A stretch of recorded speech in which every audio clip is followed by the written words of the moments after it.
Hello everyone. Today I'm doing a vlog about souvenirs. Specifically, I'm going to show you guys some of my favorite souvenirs that I've acquired while I travel. So shopping is a big part of travel. When you go to another place, you often want to go see what you can bring home. And there's some things that you can buy in some places that you can't get anywhere else. So today I'm just going to go over some of these souvenirs that I love so much because they remind me of the place that I visited, or they have memories attached to the place that I visited. So the first thing I'm going to go over is, so Alfred and I, when we travel, we like to collect art. As you can see from this image, it's just a picture of the ocean. This we bought in Barbados. We bought it from a guy on the side of the street for probably $10 US, and I was able to take a photo with the guy who made this. So that really matters to me, especially if it's something that's handmade or art. I often want to take a photo with the person who made it. That way I can remember that person because I think it's really important. The other cool thing about what we do is I have this thing about textiles. I love collecting textiles. So this cloth we bought in Ecuador from a vendor in a town called Otavalo. It's very beautiful. It's a traditional pattern of the native peoples there who speak Quechua. And I don't remember how much we paid for it, but it's well worth every penny. I just love this cloth. Sorry, you'll have to excuse me, I have a bit of a cold. So, another thing that I got in Ecuador was this tiny little print that was made by a native person. It's very small. The reason I usually buy small things is because they're easy to pack, and if I'm traveling for a month or more, I can't really carry too many things. So it's usually, if I finally decide to buy something, it's usually something small. Now, something fun that I bought in Columbus, Ohio is this Captain Planet action figure. It's a little damaged, so I got it basically really cheaply, and when I push the button, it puts his hand in there to fly.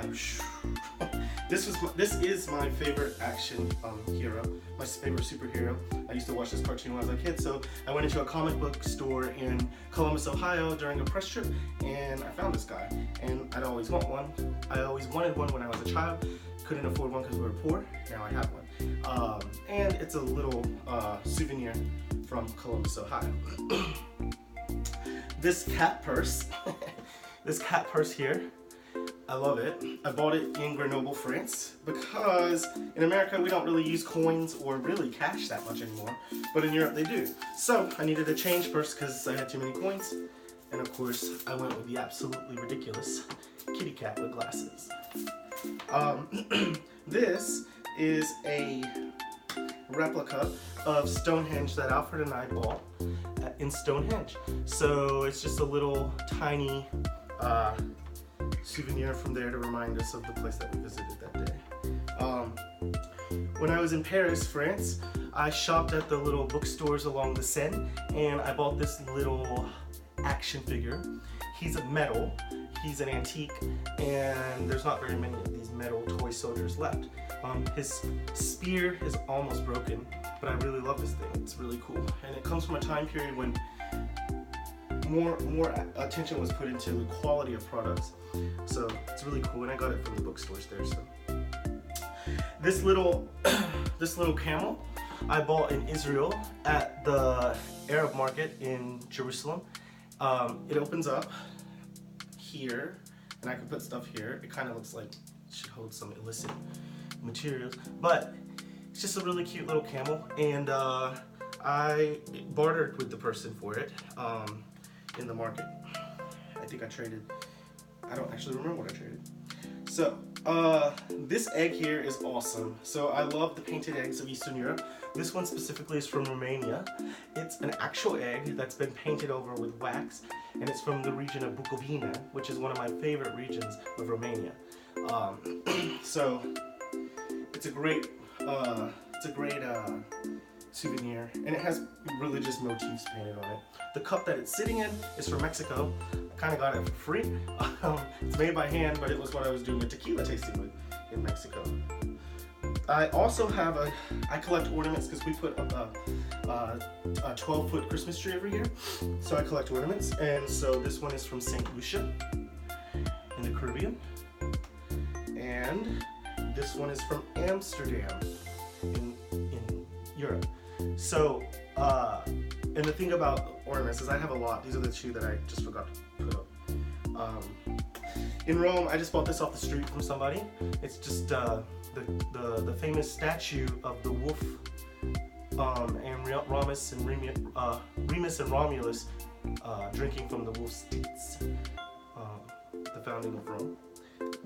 This is just a piece of wood that's painted like the Cuban flag, and it says Cuba. This one's actually kind of special because I was shopping around in the tourist area and I met somebody on the street, and he was talking to me, and he had some wares for sale, and we talked for a bit, and I realized that like this is just a piece of wood that he painted, and he's just trying to make a living. And he was so nice that I ended up buying this from him. I don't know, I like it. This is a statue of a Native American god from New Mexico. I was in Santa Fe, and honestly, it's not really that big of a deal. I bought this in sort of a 5 and dime store, so it might not even be accurate, but it's still pretty cool. So, yeah.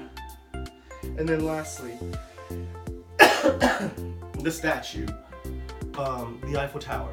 Now, I bought this from a guy on the street. He tried to sell it to me for a high price, and I argued. Well, I negotiated the price down and had him throw some other things in because it's not even made in France. It's made in China. It says so right here.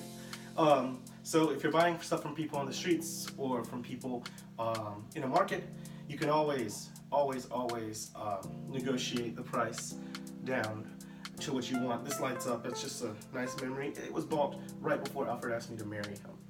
So yeah, so it's kind of fun to shop in other countries. Of course, all these things have special meaning to me, and you probably have lots of souvenirs from the places that you visited in your life too, or at least you have objects that mean a lot to you. Now, in the future, I am going to do a video about haggling, because a lot of the times when you shop in other countries, if you're in a marketplace or if you're on the street, they're going to try to get as much money for whatever it is you're trying to buy out of you. Now, it's your responsibility to get the right price. So, I'm really good at it, so I'm going to make a video about how to do it and how to be good at it in the future. And then another video I'm going to make is about the art that Alfred and I have collected from other countries as we traveled around the world, because we have a habit of bringing home artwork. So I will make a video about that too in the future. But anyways, I hope you enjoyed this one, and if you want to, comment and let me know what your favorite souvenir you ever bought was. I'd love to hear about it. So with that, I hope that you tune in next time, and keep on traveling.